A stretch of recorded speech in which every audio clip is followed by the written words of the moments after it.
He couldn't make it, but he did send a video eulogy. But it might be quiet, so you might have to.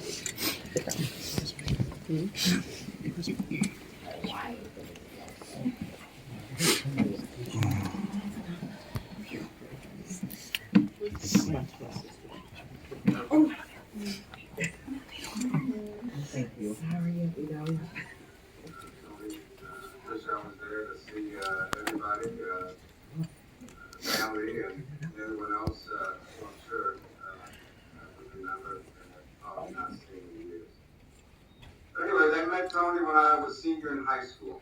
I was walking out of my house at the Gates Projects and saw him looking at me as I walked down the sidewalk towards the parking lot. He was smiling with a big, wide grin, wide open eyes, and an aura that projected a sense of friendship. There are a lot of mean people in the projects, but I knew right away that he was not afraid. How could this man, who exuded a warm, glowing, welcoming light, be anything but good? As I started towards the next block, he yelled, "Hey, are you Joe DeDonald's brother?" He was still smiling as I looked at him, so I knew he wasn't out to collect the debt. The tone and manner that compelled me to tell him, most other people who would have said that to me at that stage of my life, I would have said, "Who wants to know?" But with Tony, I immediately knew he was harmless. He told me he was a friend of Joe's and that his family lived in the block across the parking lot. I looked the way he pointed, but I could not remember seeing any family member that looked like him. I figured he was a new neighbor. He said he was a friend of Joe's, then he asked me, "Where are you going?" Another intrusive question. Myself, boy, this guy is pretty nosy. Pretty nosy. To hang out. Back in those days, every teenager with no money hung around Ingham Avenue. We would drift and stop at every block corner like bees, hoping we could find something fun to do. Tony told me he lived near Ingham Avenue and Ridge Road and invited me to his apartment.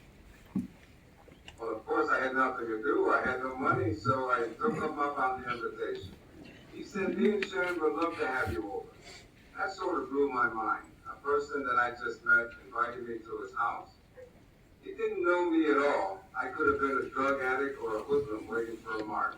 But that was Tony, being friendly with everybody. He had a sixth sense of who was good and who was bad. Most of the people that I met through Tony were good. Good people. Some had a lot of problems, but most were good to the core.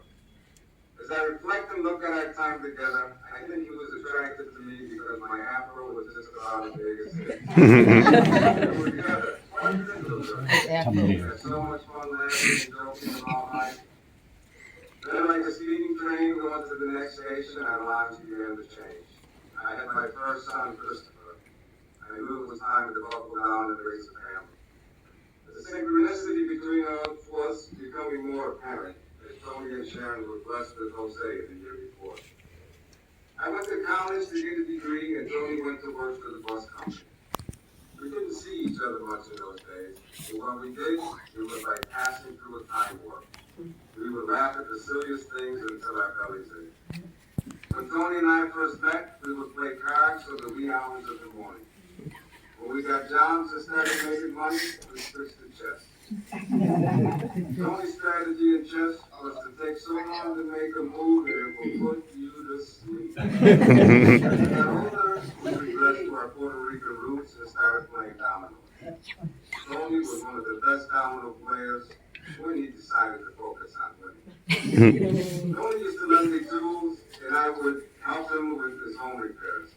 I moved to Florida in 2001, and I used to come back once or twice a year, and Tony always had projects for me to do, and I didn't mind helping him at all. I have known many people in my life, but out of all the people I know, it was Tony who asked me to be his best man when he and Sharon got married. I was honored and considered a privilege. To be a best man and two of the best people on this earth is definitely a privilege. Tony was a man who had a connection with the spirit world. He somehow managed to luck himself into and out of things when he needed them most. I believe Tony and I are kindred spirits who knew each other from a different dimension. Souls that walked the heavens together and met to share life on this earth. Tony is 8 years older than me, so he came first to pave the way for me. I am certain he will be waiting for me, and if he is not, I am convinced that he will leave directions on how to find him in our next lifetime. Tony, I love you, brother. Look down on us with enough sunshine to keep us all warm, and as long as we need it.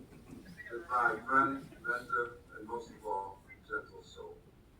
I want to conclude by playing a brief piece of music from the early 70s, the time when we first met.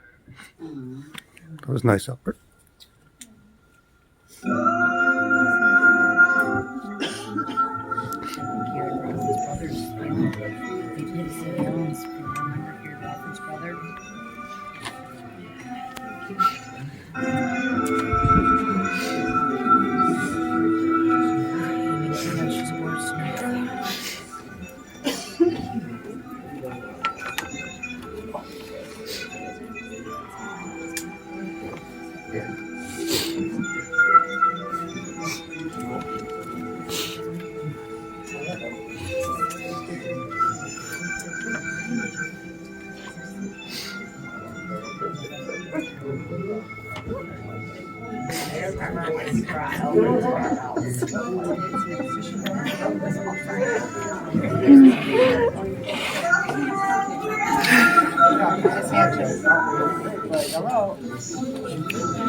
I know. I mean, like, no, she's out. Like, Nicholas needs a hug. Uncle Danny. Uncle Danny needs a hug. Let me hold this while you do it. I want to get in on this.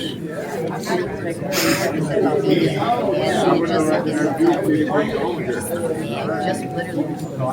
Yeah, she's a shock power. I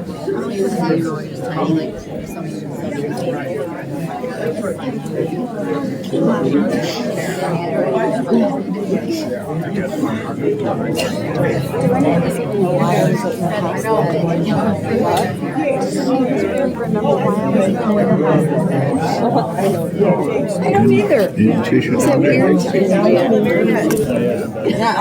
all the time. The box of tissues. Sorry. That's okay. Thank you.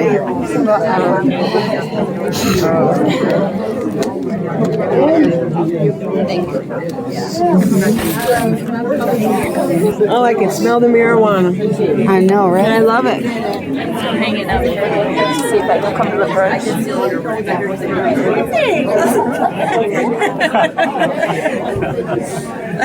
was a very nice. Your thing was the first I read. And I cried. Your dad literally was the only dad I ever heard. I know. He loves you for sure, 100%. As he did everybody that. It was nice service. It was beautiful. Very nice. Very, very nice. Stop recording.